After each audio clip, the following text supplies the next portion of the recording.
먼저 우리가 지난 시간에 리스크 스트럭처에 대해서 잠시 봤어요. 그래서 기본적으로 국채와 회사채 간의 이자율이 차이가 날 수 있는 첫 번째 요인으로서 우리가 디폴트 리스크라는 것을 얘기를 했어요.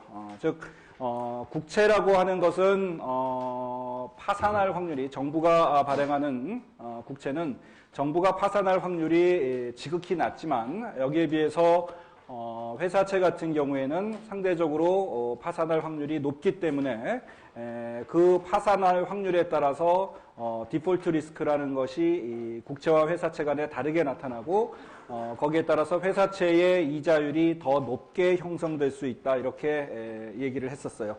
반드시 회사채와 국채뿐만이 아니라 같은 회사채 내에서도 뭔가 파산 확률이 낮은 기업이 발행한 회사채와 상대적으로 재무적으로 좀 문제가 있어 보이는 그런 회사가 발행하는 회사채 간에는 이런 디폴트 리스크가 차이가 날 수 있고 거기에 따라서 이자율에도 차이가 날 수가 있어요.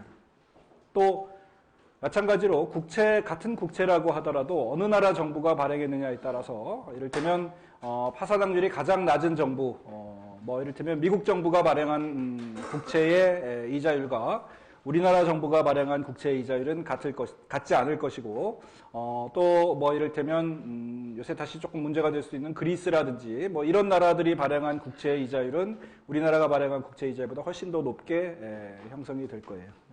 그래서 이런 디폴트 리스크가 다른 두 개의 채권 간의 이자율 차이를 우리가 리스크 프리미엄 또는 디폴트 프리미엄 또는 디폴트 스프레드, 크레딧 스프레드 이런 식의 이름을 붙여서 부르고 있어요. 그래서 일반적으로 이런 디폴트 스프레드나 크레딧 스프레드를 정의하는 방법은 어떤 특정한 회사채 이자율과 국채 이자율의 차이로 이렇게 정의를 하기도 하고, 또 경우에 따라서는 조금 파산 확률이 높은, 디폴트 리스크가 높은 채권인 트리플 B 채권의 이자율과 상대적으로 굉장히 안전한 트리플 A 채권의 이자율 차이로서 스프레드를 정의하기도 하고 있어요. 자, 그러면 어떻게 해서 이렇게 이자율 차이가 날 수 있는지 하는 것을 그림을 통해서 우리가 잘 익숙한 수요와 공급 모형을 가지고 보도록 합시다. 우선 논의를 단순하게 하기 위해서 애초에 회사채와 국채는 디폴트 리스크가 똑같다라고 생각을 해봅시다. 시작점은 그렇게 우리가 가정을 해봅시다. 다시 얘기하면 디폴트 리스크가 동일하기 때문에 이때 디폴트 스프레드는 0이 될 거예요. 그런데 어떤 이유로 인해서 이제 회사의 경우에 디폴트 리스크가 증가를 했다고 합시다. 일반적으로 경기 침체가 오면, 경기가 좀 둔화가 되거나 이러면 파산 확률이 상대적으로, 회사의 파산 확률이 높아질 수 있을 것이고, 반면에 정부의 파산 확률은 경기 침체가 좀 경기가 둔화가 된다든지 아니면 경기가 굉장히 좋아진다든지 하는 거에 별 상관없이 정부의 파산 확률은 크게 변화가 없을 거예요. 그렇지만 회사의 어떤 기업의 파산 확률은 경기 침체가 되면 아무래도 매출도 줄어들 것이고 이런 여러 가지 이유로 인해서 파산 확률이 상대적으로 높아질 거예요.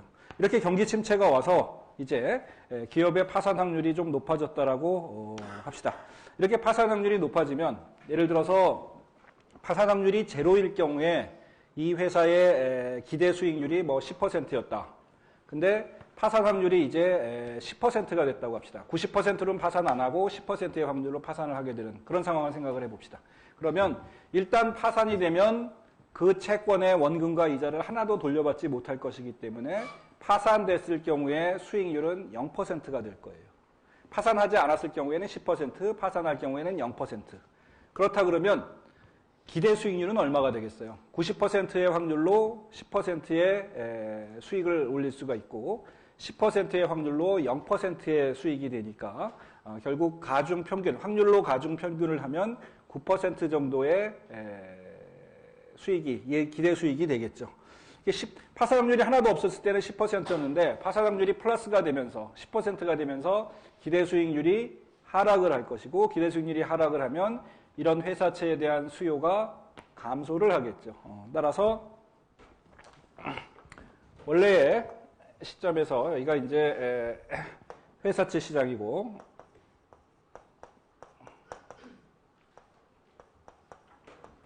이쪽이 국채 시장이라고 합시다. 자, 이런 상황에서 원래 수요와 공급이 이런 식으로 회사채 시장에서 형성이 돼서 회사채 가격이 PC로 결정이 돼 있었고, 마찬가지로 국채 시장에서도 수요와 공급이 있어서 이때의 국채 가격은 PG로 결정이 돼 있었다고 합시다. PC와 PG가 이렇게 동일하다는 얘기는 크레딧 스프레드, 디폴트 스프레드가 제로라는 얘기예요. 두 개의 가격이 같기 때문에 이자율도 똑같을 것이고, 따라서 이자율 차이도 0이 될 거예요. 그런데 경기 침체가 와서 조금 전에 얘기한 대로 회사채에 대한 기대 수익률이 떨어지고, 거기에 따라서 회사채에 대한 수요가 감소를 하게 되면 회사채 시장에서 수요 곡선이 왼쪽으로 이렇게 이동을 하게 되겠죠. 그러면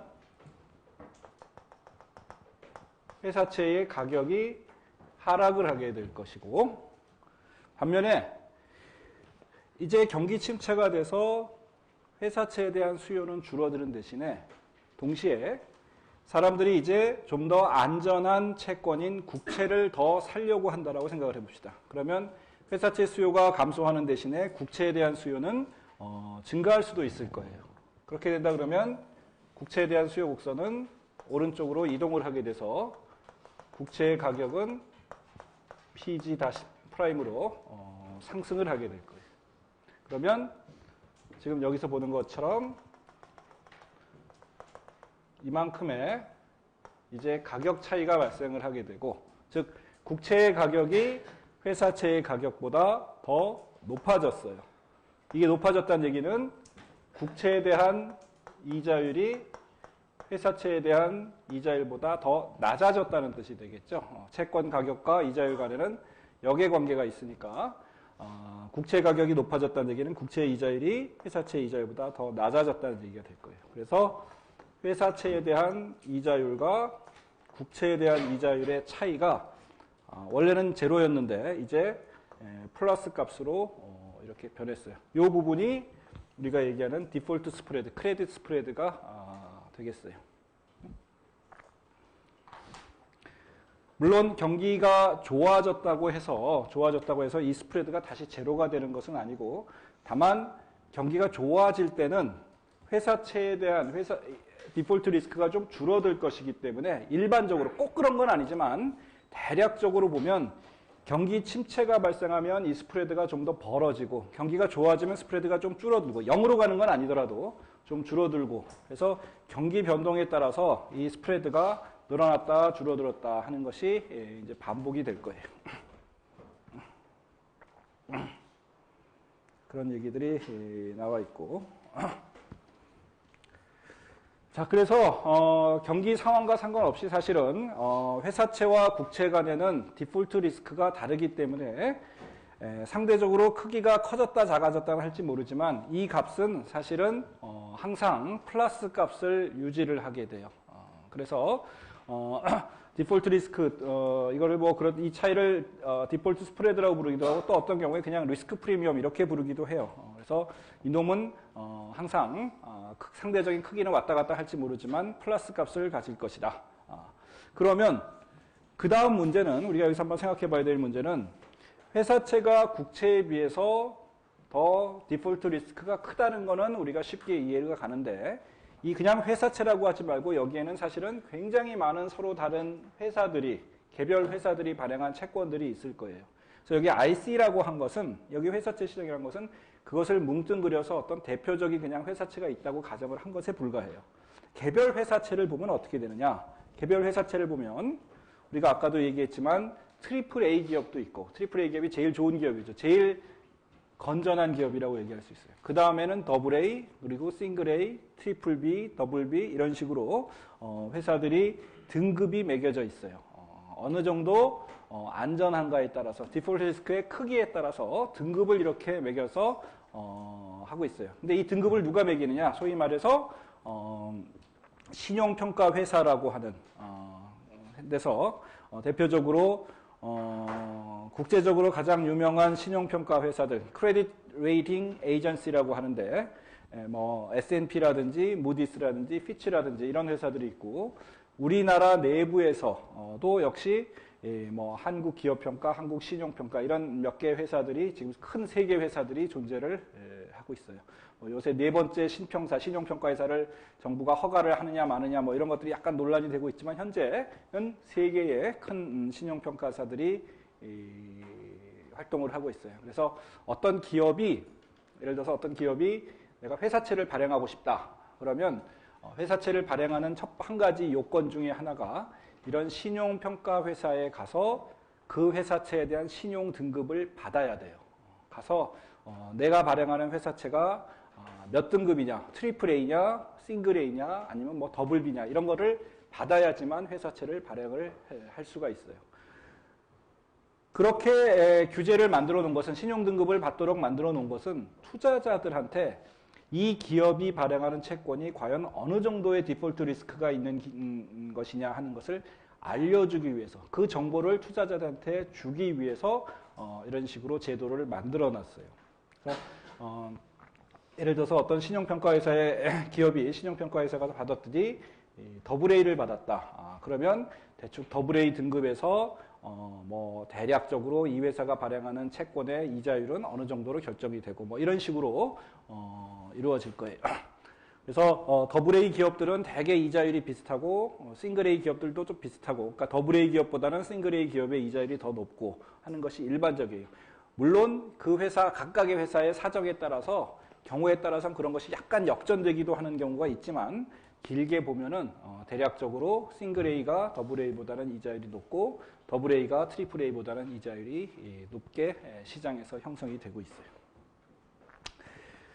특별히 이 트리플 B 또는 무디스 경우에는 BAA보다 더 높은 그 이상의, 이것을 트리플 B를 포함해서 이 이상의 등급을 받는 채권을 우리가 투자 등급이라고 얘기를 해요. 인베스트먼트 그레이드라고 이렇게 얘기를 하고, 더블 B 이하의 채권을 우리가 투기 등급의 채권이다라고 이렇게 얘기를 해요.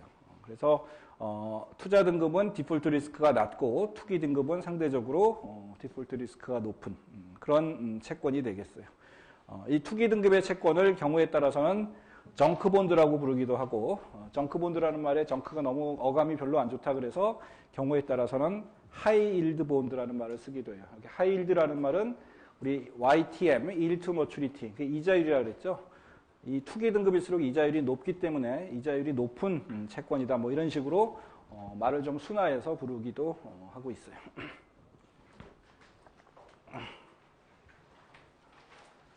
뭐 좀 오래된 거긴 하지만 여기는 크게 나왔구나. 그래서 S&P와 무디스와 피치의 어떤 등급을 이렇게 표시를 하고 있어요. 아까는 내가 트리플 A, 더블 A, 싱글 A 이렇게 했지만 각각에 대해서 또 플러스, 마이너스, 제로 뭐 이런 식으로 또 쓰여져 있기도 해요. 세분화해서 표시가 되고 있어요.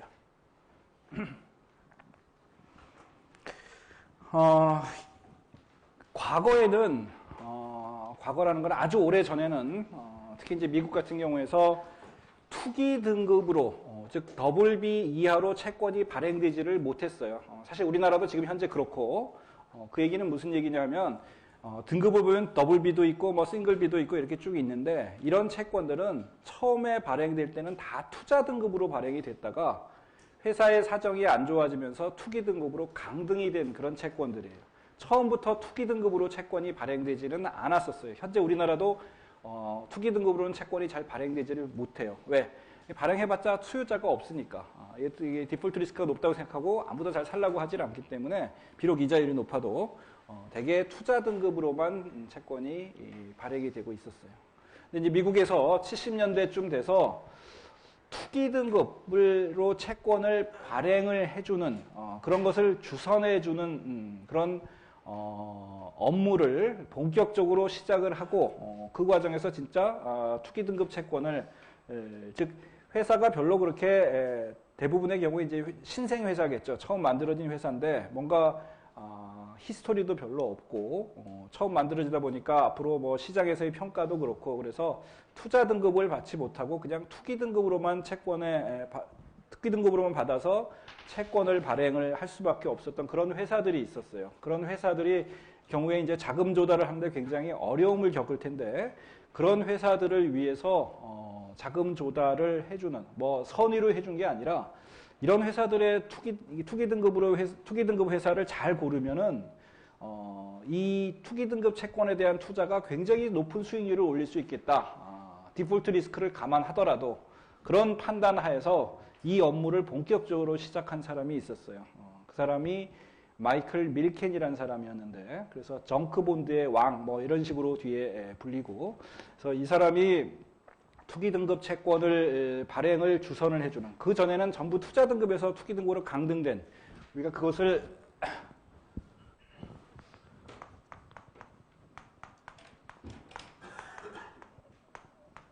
폴른 엔젤이라고 하는데 그러니까 투자 등급에서 투기 등급으로 떨어진 채권을 폴른 엔젤이라고 얘기를 해요.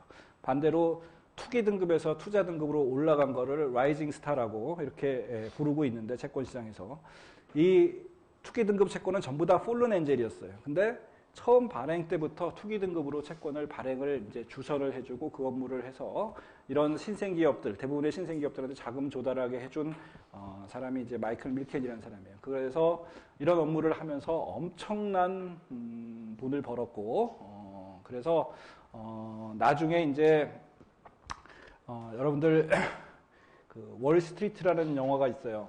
여러분들이 아마도 들어본 월스트리트 영화 말고 그 전에 좀 더 오래 전에 만들어진 올리버 스톤이라는 감독이 만든 월스트리트라는 그런 영화가 있었는데 그 영화가 사실은 이 마이클 밀켄을 모델로 삼아가지고 만든 그런 영화예요.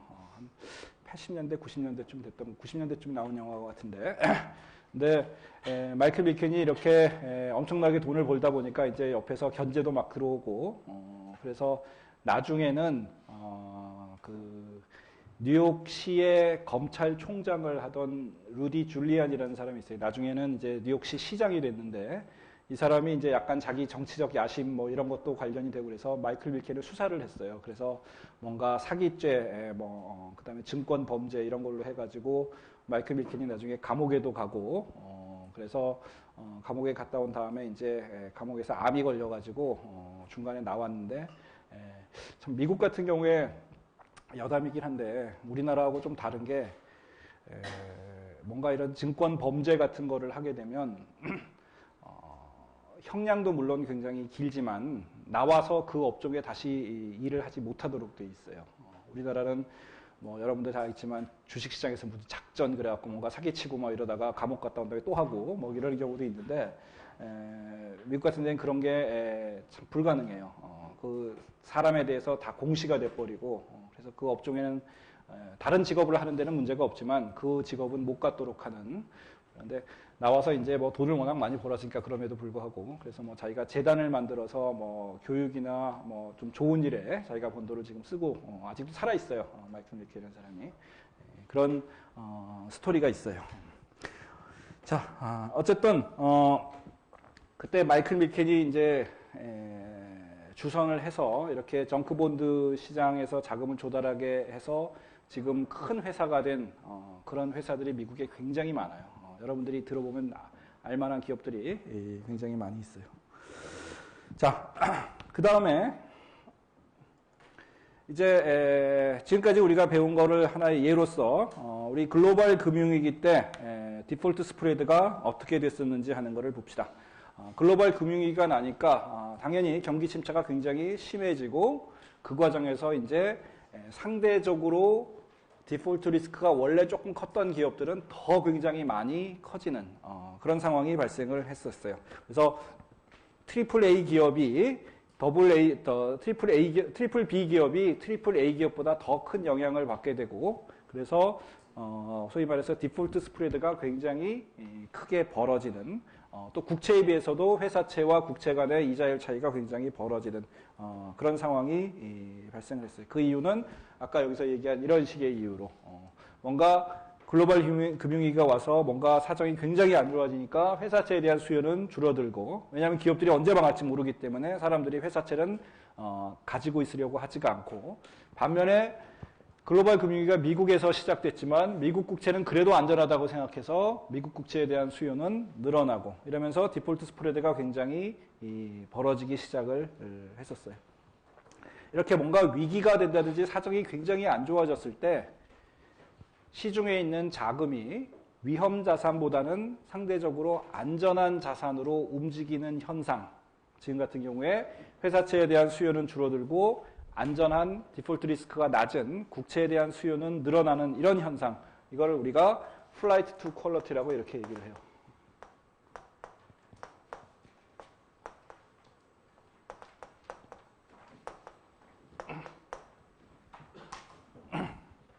하지만 이렇게 디폴트 스프레드가 벌어지는 것은 일종의 플라이트 퀄리티의 어떤을 반영한 그런 것이라고 볼 수가 있겠어요.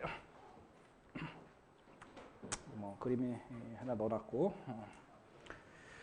그 다음에 이런 회사채와 국채 간의 이자율 차이는, 즉 디폴트 스프레드는 기본적으로 가장 중요한 것은 디폴트 리스크에 따라서 발생을 하는 거지만, 그것 말고도 부분적으로는 리퀴디티의 유동성의 차이에 의해서도 발생을 한다고 얘기를 하고 있어요. 그래서 디폴트 스프레드를 정확하게 디폴트 스프레드가 이를테면 3%포인트다라고 했을 때 그 중에 디폴트 리스크가 2%, 뭐 리퀴디티가 1% 이렇게 딱 잘라서 얘기하기는 굉장히 어렵지만, 그러기 위해서는 뭔가 굉장히 복잡한 고도의 계량 방법이라든지 뭔가 이론이 필요하지만, 대략 봐서 디폴트 리스크가 훨씬 더 중요하긴 하지만 리퀴디티도 일정 부분 이 디폴트 스프레드를 만들어내는데 기여하고 있다, 이렇게 사람들이 얘기를 하고 있어요. 당연히 국채는 발행량이 굉장히 많기 때문에 유동성이 굉장히 높아요. 내가 살고 싶을 때 얼마든지 살 수 있고 팔고 싶을 때 얼마든지 팔 수 있어요. 근데 회사채 같은 경우에는 삼성전자가 삼성전자 채권을 발행하지도 않았지만 하여튼 어떤 기업이 발행한 채권에 대해서 채권의 양이 정부가 발행한 채권의 양에 비하면 훨씬 작을 거예요. 비교도 안 될 정도로 작겠죠. 그러다 보니까 어떤 사람이 그 회사채를 사서 만기까지 그냥 보유하는, 소위 buy and hold를 하는 경우가 많이 있고, 중간에 팔려고 하더라도 제때 그것을 팔기 힘들 수도 있고, 또 내가 그 회사채를 살려고 하더라도 그 현재 그 회사채를 가지고 있는 투자자들이 바로 안 팔려고 할 수도 있어요. 그래서 유동성이 굉장히 떨어져요. 그래서 상대적으로 회사채는 유동성이 떨어지고 국채는 유동성이 굉장히 높기 때문에 이런 것을 반영을 이 디폴트 스프레드가 어느 정도 하고 있다, 이렇게 볼 수가 있겠어요. 여기서 마찬가지로 유동성이 떨어지면 수요가 왼쪽으로 이동하고 유동성이 좋아지면 수요가 오른쪽으로 이동을 하기 때문에 디폴트 스프레드가 발생하는 것은 아까 디폴트 리스크의 경우하고 동일하다고 이렇게 얘기할 수 있겠어요. 또 한 가지는 우리가 어제 그림에서, 어제가 아니고 지난주에 우리가 그림에서 봤듯이 미국의 경우에 지방채가 미국 연방정부가 발행한 국채에 비해서 이자율이 더 낮았어요. 그죠? 왜 그랬을까? 국채가 어떻게 지방채보다 이자율이 더 높을까? 그 얘기는 우리가 디폴트 리스크를 생각하면 당연히 지방정부가 미국 연방정부에 비해서 디폴트 리스크가 높을 거예요. 실제로 미국의 지방정부들, 뭐 옛날에 오렌지 카운티에, 캘리포니아 오렌지 카운티가 파산하고 뭐 이런 경우들이 심심치 않게 있기 때문에 지방채가 상대적으로 더 위험한 채권인 건 분명해요. 또 유동성 측면에서도, 리퀴디티 측면에서도 국채의 발행량이 훨씬 많기 때문에 지방채에 비해서 지방채가 유동성이 국채에 비해서 떨어지는 채권일 거예요. 이렇게 디폴트 리스크도 높고 유동성도 떨어짐에도 불구하고 지방채의 이자율이 국채보다 더 낮은 이유는 미국 같은 경우에 지방채에 대해서는 이자 소득에 대한 과세를 하고 있지 않아서 그래요. 국채에 대해서는 세금을 매기는데 지방채는 세금을 매기지 않기 때문에 그 이유로 인해서 지방채에 대한 수요가 증가를 하고 국채에 비해서 상대적으로, 그래서 디폴트 스프레드가 사실은 리스크 프리미엄이 거꾸로 나타나는 그런 현상이 발생을 하고 있어요. 뭐 그림은 우리 아까 본 그림하고 여기서 본 그림하고 역으로 생각하면 될 거고. 자, 우리 지금까지 그래서 디폴트 스프레드 채권의 만기를 고정시켜 놓은 상황에서 채권의 만기는 다 똑같은 상황에서 회사채와 국채 그 다음에 같은 회사채라도 트리플 B와 트리플 A 이런 채권들의 이자율 차이가 왜 발생하는지 하는 것을 살펴봤어요. 그 이자율 차이는 항상 고정되어 있는 게 아니고 경기라든지 기타 등등에 따라서 벌어졌다, 줄어들었다 이렇게 할 거예요. 지금까지 논의는 전부 다 채권의 만기는 고정시켜 놓은 상태에서의 얘기였어요. 그럼 지금부터는 이제 거꾸로 그 채권의 디폴트 리스크라든지 유동성이라든지 그 다음에 세금 문제라든지 이런 거는 다 똑같다라고 놓고 만기만 달라졌을 때 이자율이 어떻게 변하는지 하는 것을 이자율 간의 관계가 어떻게 형성되는지 하는 것을 보도록 합시다.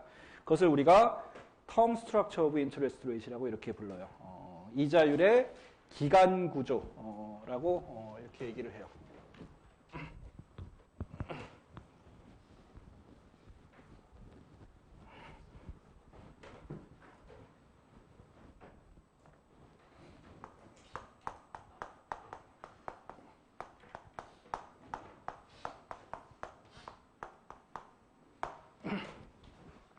지금부터는 이자율의 기간 구조를 보도록 합시다. 자, 이자율의 기간 구조를 보기 위해서는 좀 전에 얘기한 대로 리스크나 디폴트 리스크나 리퀴디티나 세금이나 이런 걸 다 동일하게 만들어 놔야 되기 때문에 일단 우리는 국채를 생각을 해봅시다. 모두 다 정부가 발행한 연방정부, 우리나라 중앙정부가 발행한 기획재정부가 발행한 국채만을 대상으로 합시다. 기획재정부가 발행했기 때문에 리스크도 다 똑같고 리퀴디티도 비슷하다고 이렇게 얘기를 가정을 합시다. 자, 이런 상황에서 만기에 따라서 이제 1년 만기 국채 이자율과 3년 만기 국채 이자율이 어떻게 달라지고 왜 달라지고 그 다음에 그것들 간의 관계는 어떻게 되는지 하는 것을 보도록 합시다. 자, 이것을 보기 위해서 먼저 일드 커브라고 하는 개념을 소개를 합시다. 일드 커브라고 하는 것은 여기 나와 있듯이 어떤 특정한 시점에서 이를테면 2016년 5월 아니 2016년 9월 오늘 며칠이에요? 26일? 26일 오후 1시 33분 현재 딱 어떤 시점을 딱 정해놓고 그 시점에서 채권 시장에서 결정되는 이자율들을 쫙 모아봤어요. 국채 이자율들을 쫙 모아봤어요. 그래서 X축에다가 만기를 표시하고 Y축에다가 이자율을 표시를 한 그런 그림을 하나 그려봤어요. 만기를 봤더니 뭐 가상적으로 1년 만기, 2년, 3년 이런 식으로 만기가 있다고 합시다. 국채의 만기가 이렇게 다양하게 있다라고 가정을 합시다. 이럴 때 1년 만기 채권이 1시 35분 현재 얼마인가 봤더니 이만큼이었고 2년 만기는 이만큼, 3년 만기는 4년 만기는 5년 만기는 10년은 30년은 뭐 이런 식으로 이자율이 관찰이 됐다고 합시다. 그러면 이런 점들을 쭉 이은 뭐 대략 이런 식으로 이은 이 그림을 우리가 일드 커브라고 이렇게 불러요. 우리말로 수익률 곡선이라고 있어요. 뭐 우리말로도 알면 좋지만 기본적으로 우리 실제 시장에서도 그렇고 다 영어를 많이 써요. 우리 처음에 얘기할 때 이자율, 수익률, 기타 등등 이게 좀 헷갈리기 때문에 여러분들 그냥 이런 용어들은 영어로 그냥 아는 게 더 편할 경우가 많이 있어요. 실제 여러분들이 나중에 인더스트리의 시장에 가더라도 영어로 쓰는 경우도 굉장히 많이 있고 그리고 시험에서도 가급적이면 이런 용어 정도는 영어로 우리가 물론 시험은 다 한글로 보겠지만 이런 용어 정도는 좀 번역이 애매하거나 그럴 경우는 그냥 영어로 그렇게 쓸게요. 자, 이 일드 커브는 그러면 어떻게 생겼을까? 나는 여기서 뭐 이렇게 단조적이진 않지만 대략적으로 봐서 만기가 늘어나면서 이자율이 올라가는 형태로 즉 우상향하는 형태로 이렇게 일드 커브를 그림을 그렸어요. 이런 일드 커브가 보통 통상적인 일드 커브예요. 이렇게 뭐 중간에 가다가 이렇게 될 수도 있고 이렇게 될 수도 있고 그렇지만 일반적으로 보면 대략 우상향하는 장기 이자율이 단기 이자율보다 더 높은 것이 일반적이에요. 우리가 실제 거래가 되는 뭐 한 365일 중에서 한 200일 정도 거래가 된다 그러면 200일 중에 대부분의 경우가 사실 이런 우상향하는 일드 커브가 관찰이 되고 있어요. 그렇지만 반드시 그런 것은 아니고 또 경우에 따라서는 일드 커브가 뭐 대략 봐서 이렇게 평평한 이렇게 나타나는 경우가 있어요. 우상향하는 것이 아니라 그냥 플랫한 그런 일드 커브가 만들어지는 그런 날도 어쩌다 발생을 해요. 그리고 더 드물게 일드 커브가 우하향하는 경우, 그러니까 이것을 인버티드라고 얘기를 하는데,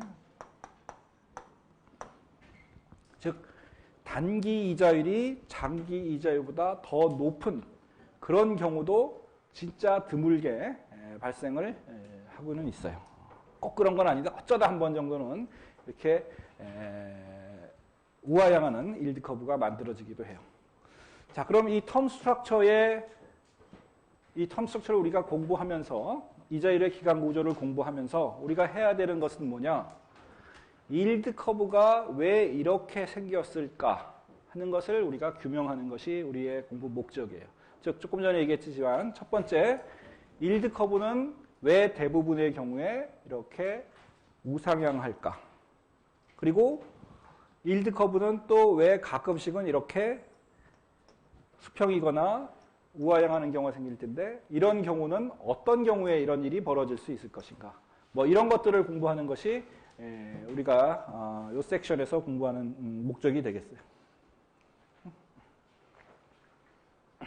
자, 일드 커브의 모양을, 즉 텀 스트럭처를 우리가 공부를 하면서 우리가 앞으로 세 가지 간단한 이론을 얘기를 할 거예요.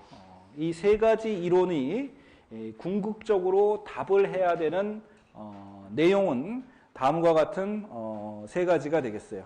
즉 일드 커브 상에서 실제 텀 스트럭처 데이터를 보고 관찰을 하면서 사람들이 발견한 세 가지 이 사실들을 이 이론들이 이제 잘 설명을 해줄 수 있어야 되겠어요. 첫 번째 내용은 뭐냐면 만기가 다른 채권의 이자율들이 사실은 대부분의 경우 같은 방향으로 움직이더라 하는 것이 되겠어요. 즉 어느 날 봤더니 일드 커브가 이렇게 생겼어요. 근데 다음 날 봤더니 단기 이자율이 그 전날에 비해서 더 높아졌어요. 이게 이렇게 위로 이동했다는 얘기죠. 단기 이자율이 이렇게 높아질 때 장기 이자율도 같이 높아지는 경향이 있더라. 단기 이자율이 떨어지면 장기 이자율도 하락하더라. 꼭 그런 건 아니지만 대부분의 경우에. 그렇죠? 단기 이자율이 올라가는데 장기 이자율은 하나도 움직이지 않으면 좀 더 일드 커브가 플랫하게 돼버리겠죠. 그렇죠? 근데 대부분의 경우에는 단기 이자율과 장기 이자율이 같은 방향으로 움직이더라 하는 것이 첫 번째 사실이 되겠어요. 이거는 어떤 이론에서 나온 게 아니라 실제 데이터를 보고 시장에서 관찰한 결과가 그렇다는 얘기가 되겠어요. 두 번째는 일드 커브가 단기 이자율이 굉장히 낮을 경우에는 일드 커브는 일반적으로 우상향하게 되고 뭐 그렇겠죠. 단기 이자율이 굉장히 높을 경우에는 일드 커브가 우하향하는 경우가 발생하더라 하는 내용이 되겠어요. 세 번째는 아까 조금 전에 얘기한 대로 일드 커브는 대부분의 경우에 우상향하는 이런 모습을 가지고 있더라. 장기 이자율이 일반적으로 단기 이자율보다는 더 높더라 하는 것이 되겠어요. 자, 이런 세 가지 사실을 이제 우리가 얘기하고 있는 이론들이 얼마나 잘 설명해 줄 수 있는지 하는 것을 보도록 합시다. 자, 먼저 결론부터 얘기하면 우리가 첫 번째 여러분들한테 소개할 이론은 소위 말해서 expectation theory라는 것이 되겠어요. 이 expectation theory에 따르면 expectation theory가 뭔지는 조금 이따 설명을 하고 먼저 결론부터 얘기하면 expectation theory에 따르면 첫 번째 두 개의 사실들, 즉 장기 이자율과 단기 이자율이 같이 움직이더라 하는 게 첫 번째였고, 두 번째는 단기 이자율이 낮을 때는 우상향하고 단기 이자율이 높을 때는 우하향하는 이런 일드 커브가 보이더라 하는 이 두 가지 이 사실은 이 expected theory가 잘 설명해 줄 수 있더라. expected theory에 의하면 이 두 개는 이상한 현상이 아니고 굉장히 당연한 현상이더라 하는 게 첫 번째 내용이 되겠고, 그 다음에 두 번째 이론을 우리 segmented market theory라고 이렇게 이름을 붙여놨는데, 이 이론에 따르면 세 번째 사실, 즉 대부분의 경우에 일드 커브가 우상향하더라라는 이 사실은 segmented market theory가 잘 설명을 하는데, 반면 앞에 얘기했던 두 가지 사실은 잘 설명을 못하더라. expectation theory는 앞에 두 가지 사실은 잘 설명을 하는데, 세 번째 사실, 대부분의 경우 일드 커브가 우상향한다는 이 사실은 오히려 설명을 잘 못하고 있어요. 따라서 마지막 이론으로서 이제 expectation theory와 segmented market theory를 결합을 해서 장점만을 이렇게 잘 모으면 앞에서 얘기한 세 가지 사실을 다 설명할 수가 있겠죠. 그래서 실제로 리퀴디티 프리미엄 theory라고 하는 이 세 번째 이론인 앞에 두 가지 이론을 결합을 한 것이고, 이것을 결합함으로써 세 가지 사실을 어느 정도 설명을 하고 있어요. 자, 그러면 이제 각각의 이론에 대해서 보도록 합시다. 첫 번째, expectation theory가 되겠어요.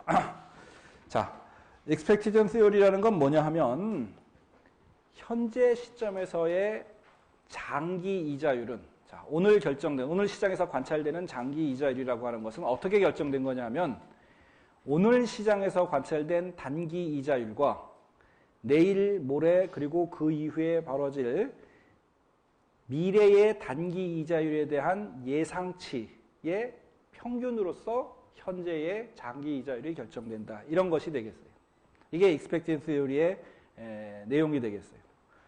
그러기 위해서는 한 가지 중요한 가정이 들어가는데, 이 expected theory라고 하는 것은 뭐 가정이라기보다 사실은 expected theory가 성립하기 위한 어떤 배경이 되겠죠. 이건 뭐냐 하면, 채권에 대한 투자자들이 장기와 단기에 대한 단기 채권과 단기 채권을 전혀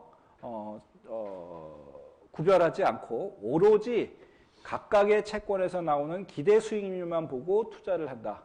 특별하게 장기를 선호하거나 단기를 선호하지 않고 어떤 투자의 시계 같은 건 별로 상관이 없이 장기냐 단기냐는 중요한 게 아니라 각각의 채권이 주는 기대 수익률에만 반응을 해서 투자를 한다는 내용이 되겠어요. 그런 의미에서 장기 채권과 단기 채권은 완전 대체제라고 일단 가정을 하고 있어요. 그래서 expected theory가 얘기하는 가정은 장기채와 단기채가 완전 대체제다. 그래서 투자자들은 기대 수익률에 의해서만 어느 채권에 투자할지를 결정한다. 뭐 이런 내용이 되겠어요. 자, 구체적으로 봅시다.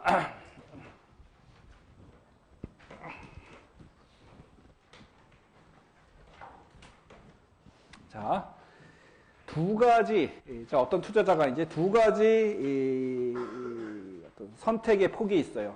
자, 이 투자자는 현재 내가 가지고 있는 자금을 앞으로 2년 동안 채권에 투자를 하려고 하는 사람이에요. 그래서 2016년에 현재 투자를 해서 2018년까지 2년 동안 투자를 하는 그런 투자자를 우리가 생각을 해봅시다. 자, 이 투자자의 입장에서 두 가지 선택 옵션이 있어요. 하나는 지금 현재 만기가 2년짜리인 채권을 사는 거예요. 그래서 만기까지 보유하는 게 하나의 옵션이고, 또 하나의 옵션은 현재 1년짜리 채권을 사서, 만기가 1년짜리 채권을 사서 1년 뒤에 이제 원금을 받게 되면 그 돈을 다시 그 시점에서, 즉 2016년에 먼저 1년짜리 채권을 사요. 그리고 2017년에 만기가 되면 2017년에 다시 2017년에 발행되는 1년짜리 채권에 다시 투자를 하는 거예요. 1년짜리를 두 번 하는 경우가 하나의 옵션이 되겠어요. 그래서 두 개의 옵션, 하나는 지금 현재 2년짜리에 투자하는 경우, 또 하나는 1년짜리를 두 번 투자하는 경우가 되겠어요. 근데 여기서 문제는 현재 시점에서 2년짜리 투자를 하게 되면 내가 그 채권의 수익률을 알 수가 있어요. 우리가 그냥 논의를 단순하게 하기 위해서 디스카운트 본드라고 생각을 해봅시다. 그러면 현재 시점에서 내가 만기까지 2년 뒤에 만기까지 내가 얻게 되는 이자율을 수익률을 내가 알 수가 있는 거죠. 1년짜리를 2번 투자하는 경우를 생각해 봅시다. 내가 지금 시점에서 2016년 시점에서 2017년까지 1년 동안 받게 되는 수익률은 내가 현재 시점에서 알아요. 그렇지만 1년 뒤에 내가 다시 두 번째 1년짜리 채권을 투자할 때의 이자율은 현재 상황에서 알지를 못하겠죠. 그죠? 저것이 이제 차이가 나요. 근데 expectation theory에 의하면 2년짜리 채권에 투자하나 1년짜리 2번 투자하나 사후적으로 보면 현재 시점에서 보면 똑같아야 된다는 게 expectation theory의 내용이 되겠어요. 자, 예를 들어서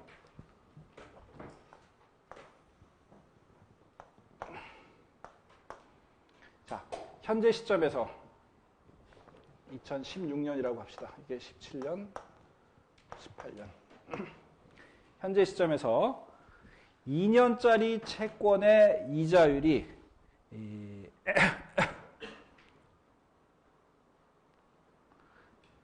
1년짜리 채권의 이자율이 6%라고 합시다. 즉 현재 시점에서 채권을 사서 1년 뒤에 2017년에 채권을 만기가 되면 내가 수익률이 6%가 된다는 걸 현재 시점에서 알고 있다라고 합시다. 그 다음에 미래에 2017년이 됐을 때 내가 다시 1년짜리 채권을 사게 되면 이때 수익률을 내가 8%라고 예상을 한다고 생각합시다. 이 시점이, 이 8%는 이 시점이 돼야지 내가 알 수가 있는 거죠. 근데 지금 투자하는 입장은 16년에서 투자하는 거니까 내가 8%라는 것을 현재 100% 확실하게 알 수 있는 건 아니고 내가 기대값이 8%라는, 예상값이 8%라는 내용이 되겠어요. 그러면 또 하나의 투자 옵션은 현재 2016년에서 2018년까지 장기로 2년 동안 만기 2년짜리 채권을 사서 2년 동안 보유하는 게 되겠어요. 이때 만기까지 보유하게 되는 채권의 수익률을 R%라고 합시다. 그러면 이 R%라고 하는 것은 연간 수익률이기 때문에 여기도 R%, 여기도 R%가 되겠죠. 그죠? 이자율이 고정이 돼 있어요. 그죠? 내가 100원을 현재 투자를 해서 100원을 투자해서 2년 뒤에 121원을 받는다 그러면 연 10%씩의 이자율이 되는 거겠죠. 그죠? 자, 그러면 expectation theory가 얘기하는 것은 이런 방법이나 둘 다 동일해야 된다는 것이 되겠어요. 그러기 위해서는 R이 어떻게 결정돼야 돼요? 2분의 6 플러스 8 해서 7%가 돼야 된다는 얘기가 되겠죠. 만약에 이렇게 생각을 해봅시다. 현재 내가 1년짜리 채권의 이자율 6%를 알고 있어요. 그리고 동시에 내가 17년에 결정될 이자율을 1년짜리 이자율 8%라는 것도 내가 현재 시점에서 알고 있다라고 생각합시다. 물론 실제에서는 알 수 없겠지만 예상만 할 수 있겠지만 불확실성이 하나도 없어서 내가 이 8%도 내가 알고 있다라고 생각을 해봅시다. 그렇다면 현재 2년 만기 채권의 수익률은 얼마가 돼야 되느냐? 바로 7%가 돼야 된다는 거예요. 그래야지 여기서 1원을 투자를 했어요. 그러면 1년 뒤에 얼마가 돼요? 1원이 1.06원이 되겠죠? 그죠? 6%가 되니까. 그죠? 그러면 1.06원을 17년에 다시 이자율 8%로 투자를 하면 1.06 곱하기 1.08이 되겠죠. 그죠? 이것이 무엇하고 같아져야 된다는 얘기냐? 장기 이자율로 2년 동안 보유하는 것. 장기 이자율은 그때 7%가 돼야지 1.07의 제곱이 된 거죠. 여기서 1원을 투자하면 2년 뒤에는 1.07의 제곱이 돼야 된다는 얘기가 있어요. 1.07의 제곱과 1.06 곱하기 1.08이 같아야 된다는 얘기가 되겠죠. 그렇죠? 이것이 expectation theory의 내용이 되겠어요. 자, 조금 더 명확하게 표시를 합시다. 1달러를 투자를 하고 있어요. 그래서 여기 IT라고 하는 놈은 현재 1년짜리 채권의 이자율이에요. 그 다음에 IT 플러스 1, 2라고 쓴 거는 1년 뒤에 예상되는 두 번째 기의 예상 이자율이에요. 요건 아까 우리가 6%로 했었고 요거는 8%로 한 거죠. 그 다음에 I2T라고 쓴 거는 현재 시점에서 2년짜리 채권의 이자율이 됐어요. 우리 아까 본 경험에 따르면 7%가 여기에 해당이 되겠어요. 자, 이제 이걸 놓고 이 식을 가지고, 이렇게 정의된 것을 가지고 우리가 expectation theory에 의해서 단기 이자율과 장기 이자율의 관계식을 구해봅시다. 우리가 답을 다 알고 있어요. 그냥 평균이었어요. 그죠? 평균이 되는 과정을 다시 한번 우리가 식으로 표현해 봅시다. 먼저 1달러를 2년 만기 채권에 투자한 경우를 생각을 해봅시다. 그러면 2년 뒤에는 얼마가 되겠어요? 이때의 이자율은 우리가 I2T였죠. 그죠? 처음에 1원을 투자해서 1년 뒤가 되면 1 플러스 I2T가 될 거예요. 그죠? 그리고 2년 뒤가 되면 얼마가 돼요? 1 플러스 I2T의 제곱이 되겠죠. 이것이 2년 만기 채권의 이자율이 I2T인 2년 만기 채권에 현재 투자를 했을 때 2년 뒤에 내가 받게 되는 돈의 크기가 되겠어요. 이거를 전개를 합시다. 그러면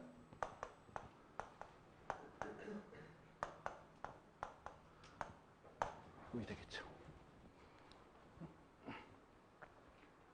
그리고 우리가 수익률을 계산하기 위해서 처음에 1달러를 투자했으니까 내가 받게 되는 수익은 여기서부터 1을 빼줘야 되겠죠. 그러면 수익이 얼마가 되냐면 2배의 I2T 더하기 I2T의 제곱이 되겠어요. 우리가 좀 간단하게 하기 위해서 이 I2T의 제곱을 실제 이 값은 굉장히 작은 값일 거예요. 우리가 I2T를 아까 7%라고 얘기를 했었어요. 그죠? 그러면 7% 경우에 이게 2 곱하기 0.07, 그죠? 더하기 0.07의 제곱, 뭐 이렇게 됐었죠. 이 숫자는 굉장히 작은 숫자이기 때문에 우리가 근사적으로 이거는 2배의 I2T라고 이렇게 씁시다.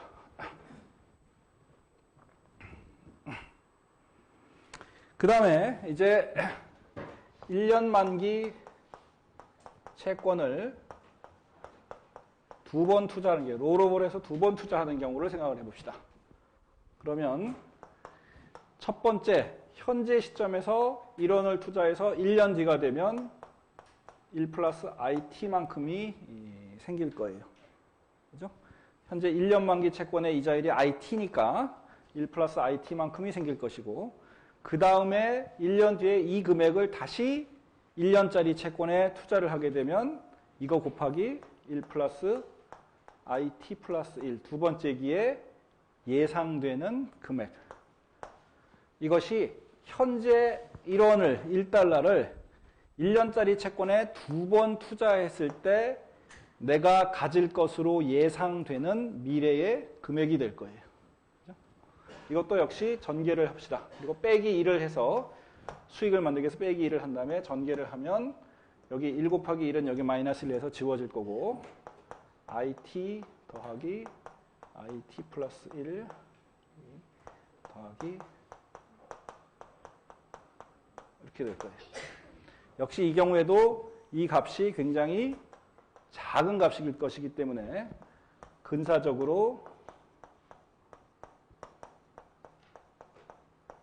이렇게 될 거예요. expectation theory에 의하면 이렇게 하나 두 개가 같아야 되기 때문에 그렇죠? 사후적으로는 물론 다를 수 있지만 사전적으로는 같아야 되기 때문에 그래야지 아비트러지 계가 없으니까 두 개가 같다라고 놓으면 즉 2배의 I2T는 IT 플러스 의 기대값 이렇게 될 것이고 그래서 현재의 장기 이자율은 뭐하고 같냐 하면 이 장기 이자율의 만기 기간 동안에, 그죠? 만기가 얼마예요? 2년이에요. 2년 동안에 발생하는 두 개의 단기 이자율의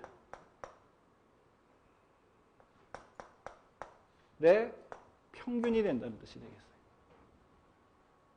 만약에 우리가 I2T라고 안 하고 이게 I3T라 그래서 투자 시계가 3년이라고 생각을 해봅시다. 그러면 어떻게 되겠어요? 이게 I3T의 세제곱이 될 것이고, 그죠? 이거는 1년 만기 채권을 2번 하는 게 아니라 3번 해줘야 되겠죠. 그러면 마찬가지로 이렇게 계산하면 대략 I3T는 어떤 식으로 계산이 될 거냐면 IT에다가 IT 플러스 1의 기대값, 네, 두 번째 기회, 마지막 세 번째 해에 대한 이자율의 기대값을 3으로 나눠준 값이 되겠죠. 평균값이 될 거예요. 이게 바로 expectation theory가 의미하는 식이 되겠어요. 그럼 이 식의 의미하는 바는 뭐냐? 자, 우리 여기서 간단하게 이 식을 우리가 눈여겨보도록 합시다. 자, 우리가 첫 번째 세 가지 사실들을 우리 이 이론들이 설명을 해줘야 된다 그랬어요. 첫 번째 이론은 장기 이자율과 단기 이자율이 대략적으로 같은 방향으로 움직이더라는 얘기겠죠. 여기서 보세요. 요 IT와 I2T는 현재 시점에서 알고 있는 값이고 요거는 모르는 값이에요. 미래 값이에요. 그냥 예상치예요. 그죠? 현재 단기 이자율이 올라가면 다른 조건의 변화 없을 때 현재의 장기 이자율도 올라가겠죠. 요게 떨어지면 요것도 떨어지고 장기 이자율과 단기 이자율이 같은 방향으로 움직이는 경향이 발생을 할 거예요. 그죠? 이놈이 변화하게 되면 이놈이 꼭 같은 방향으로 간다는 보장은 전혀 없지만 일반적으로 보면 이게 큰 변화가 없다 그러면 두 개가 비슷한 방향으로 움직일 거예요. 따라서 첫 번째 사실, 장기 이자율과 단기 이자율은 같은 방향으로 비슷하게 움직인다는 것이 이 expectation theory에 의해서 설명이 될 수가 있겠어요. 그 다음에 자, 우리가 아까 일드 커브라는 걸 그렸을 때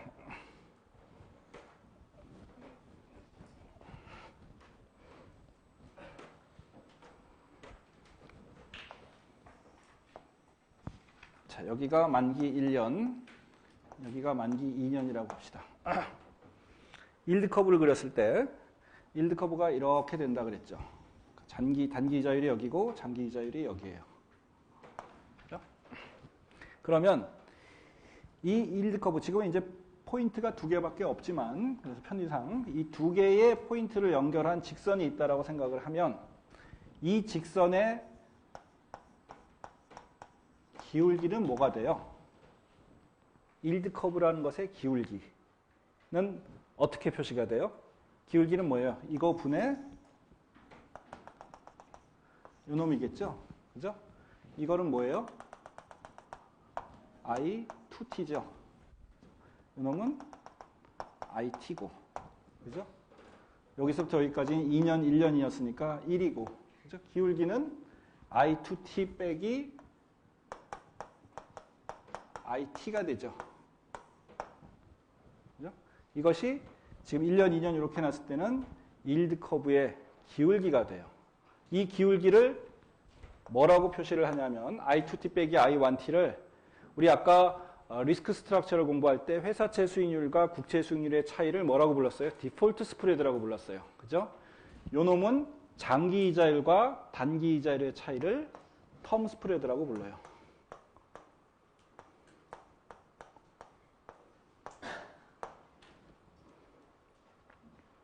기간에 따른 이자율 차이. 그죠?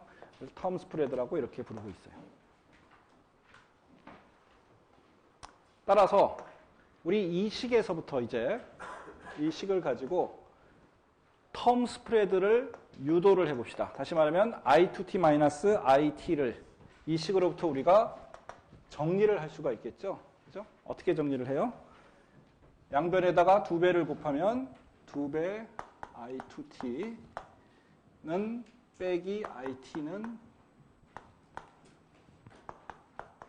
t 플러스 1의 2 이렇게 되겠죠? 그죠? 맞아요?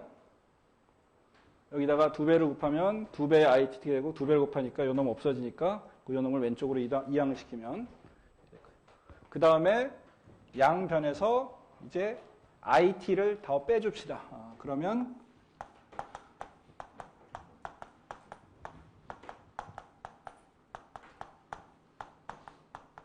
이렇게 되겠죠. 그러면 이 스프레드라고 하는 놈은 어떻게 돼요?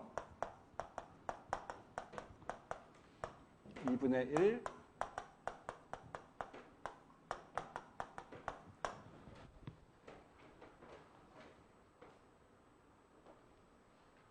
이렇게 되겠네요. 그죠? 자,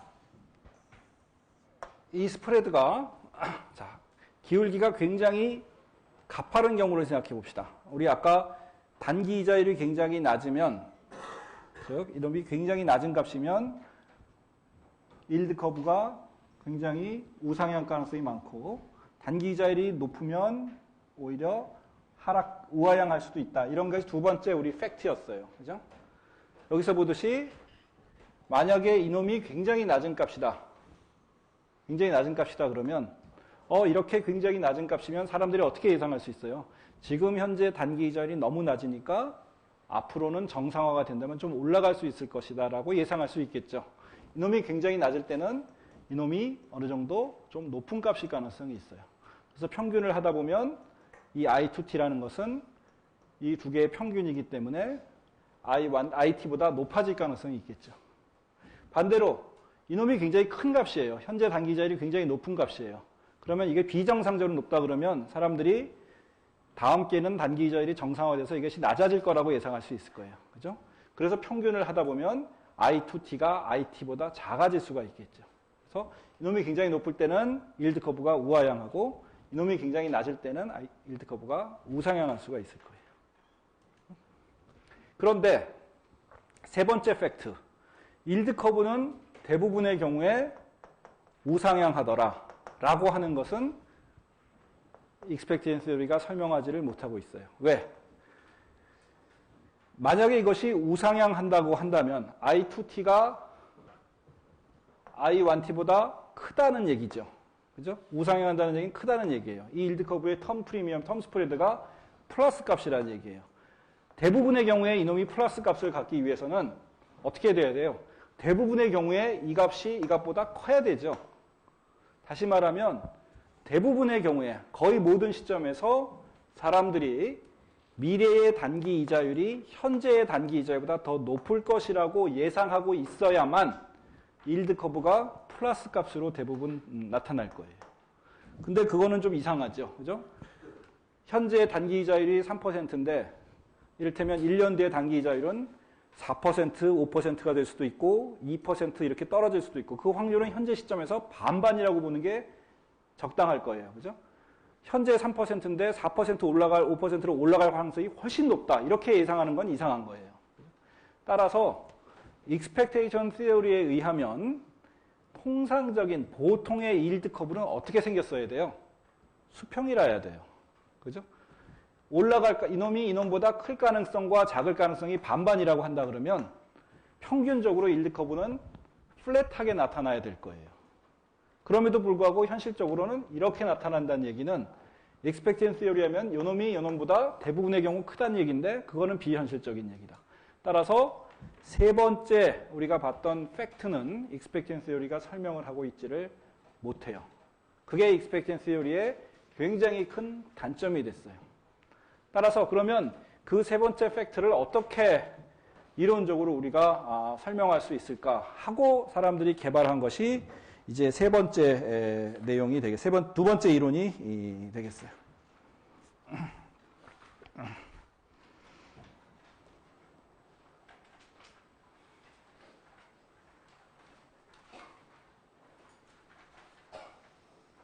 두 번째 이론은 세그멘티드 마켓 시어리라고 이렇게 이름을 붙여놨는데 이거는 우리 익스펙테이션 시어리에서는 단기 채권과 장기 채권이 완전 대체제라고 얘기를 했어요.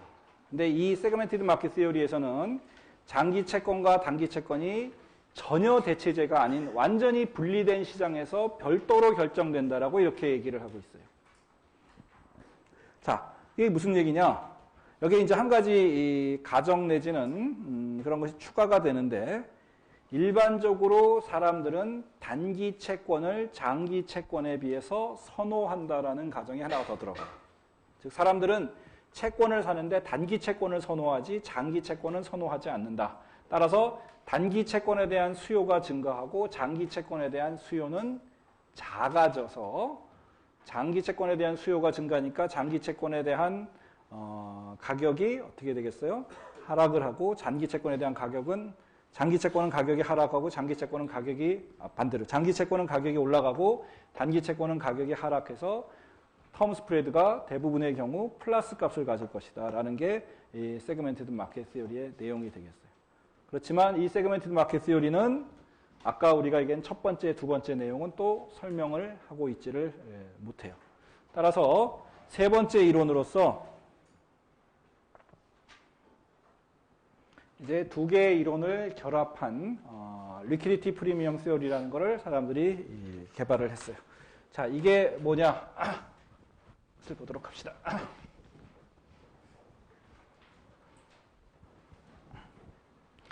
자, 기본적으로 장기 이자율과 단기 이자율의 관계는 익스펙테이션 시어리에서 우리가 유도했던 거하고 비슷하게 결정이 되는데, 거기에 추가해서 사람들은 세그멘티드 마켓 시어리에서처럼 단기 채권을 장기 채권보다 더 선호하더라. 그러면 단기 채권은 사람들이 가지려고 하고 장기 채권은 사람들이 가지려고 하지를 않아요. 따라서 사람들에게 장기 채권을 갖도록 만들어주기 위해서는 장기 채권에 뭔가 플러스 알파가 되는 인센티브를 주어야 될 거예요. 장기 채권을 보유하는 데 따른 추가적인 뭔가 인센티브, 추가적인 수익률을 보장을 해줘야지 장기 채권을 보유를 할 거예요. 안 그러면 아무도 장기 채권을 보유하지 않고 다 단기 채권으로만 갈 거니까. 그래서 장기 채권의 이자율에 플러스 알파가 되는 그 플러스 알파를 우리가 리퀴디티 프리미엄이라고 또는 텀 프리미엄이라고 부르는 놈을 하나를 더 주는 것이 되겠어요. 식으로 표현하면 아주 간단해요. 자, INT라고 합시다. 만기가 N년짜리인 채권을 생각합시다. 우리가 아까는 단순하게 해서 I2T를 봤어요. I2T 경우에는 우리가 어떻게 했었냐면 IT 플러스 1의 기대값을 2로 나눈 거였죠. 그죠? 근데 이게 3일 경우에는 여기에 IT 플러스 1에 IT 플러스 2의 기대값이 들어가고 요 놈이 3으로 나눠주고 요거를 I3T 3년 만기 채권의 이자율을 이렇게 썼어요. 이것을 좀 더 일반화하면 이거를 N이라고 합시다. INT라고 하면 만기 N년짜리 채권의 이자율이라고 하면 어떻게 우리가 바꿔줘야 돼요? 이것을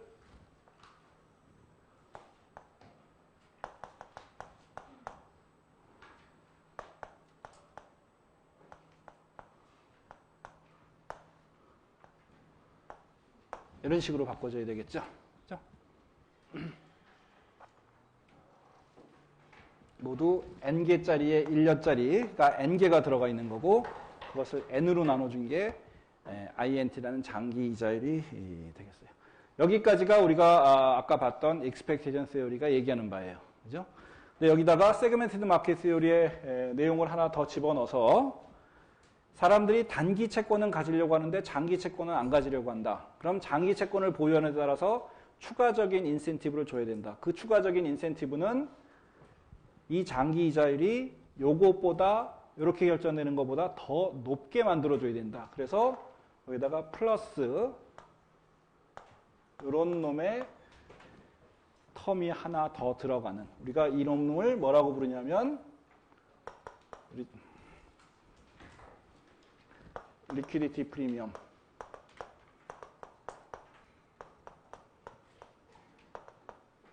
또는 텀 프리미엄 이렇게 부르고 있어요.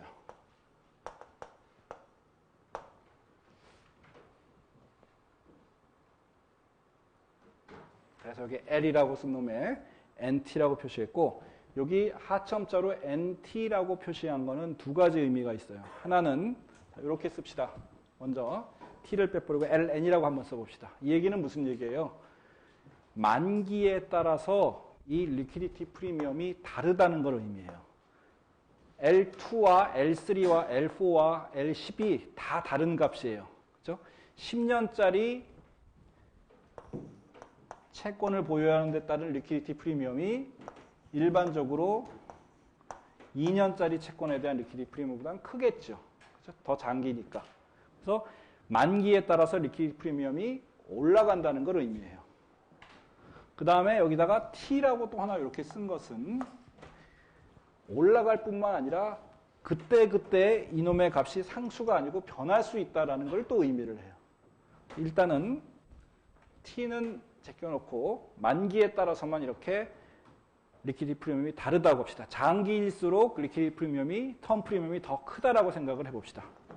일단은 T는 일단 조금 이따가 보기로 하고 자 이러면 이제 우리가 앞에서 얘기했던 세 가지 내용들을 이거 설명할 수 있는지 봅시다. 당연히 설명할 수 있는 것이 첫 번째, 장기와 단기 이자율이 같은 방향으로 움직인다.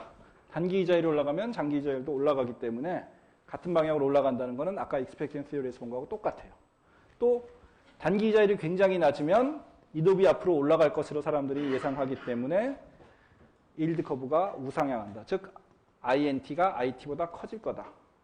반대로 IT가 굉장히 높은 값이면 앞으로 정상화되면 요놈이 낮아질 것이기 때문에 IT가 INT보다 더 커질 수도 있다. yield 커브가 우하향할 수도 있다. 그건 아까 우리가 지금까지 이 두 팩터는 expectancy theory에서 얘기한 거하고 똑같아요. 그 다음에 일반적으로 yield 커브가 우상향하더라. 일반적으로 yield 커브는 요 텀이 없으면 expectancy theory에서 얘기한 것처럼 이런 식이 될 거예요. 일반적으로는 플랫하게 될 거예요. 근데 여기가 만기죠. 만기가 커질수록 LN의 값이 커지기 때문에 여기다가 뭔가를 하나씩을 조금씩 더 더해줘야 돼요. 1년, 2년짜리에는 요놈을 조금 더해주고 3년짜리는 좀 더 많이 더해주고 10년짜리는 굉장히 많이 더해줘야 돼요. 그러면 여기다가 이런 놈들을 더 더해준 거니까 이게 이렇게 될 거예요. 그래서 통상적으로 yield 커브가 우상향한다 하는 내용도 이 리퀴디티 프리미엄 세어리에 의해서 설명이 될 수가 있어요. 근데 사실 지금 우리가 세어리라고 이론이라고 얘기를 했지만 그냥 이렇게 하나 붙인 거예요. 사실은 어떤 의미에서. 이것만 갖고 잘 안 되니까 하나를 붙인 거고 문제는 뭐냐면 이 값을 그러면 실제 데이터를 가지고 얼만큼 정확하게 추정해낼 수 있느냐는 게 진짜 문제예요. 근데 그 과정이 사실은 여러 사람이 그걸 추정을 많이 하는데 그렇게 아주 쉽지는 않아요. 쉽지 않은 이유 중에 하나가 아까도 얘기했지만 이것이 시간에 따라서 자꾸 경제 상황에 따라서 변하기 때문에 일정한 값이 아니기 때문에 정확하게 추정하기는 사실은 굉장히 어렵지만 그럼에도 불구하고 우리가 리퀴디티 프리미엄이라는 것이 존재하더라 하는 데에 대해서는 이론의 여지는 사실은 거의 없어요. 그래서 기본적으로 장기 채권의 결정식은 이와 같은 expectancy theory 더하기 segmented market theory에서 나오는 리퀴디티 프리미엄을 더한 이런 이론으로 설명할 수 있다라는 것이 되겠어요.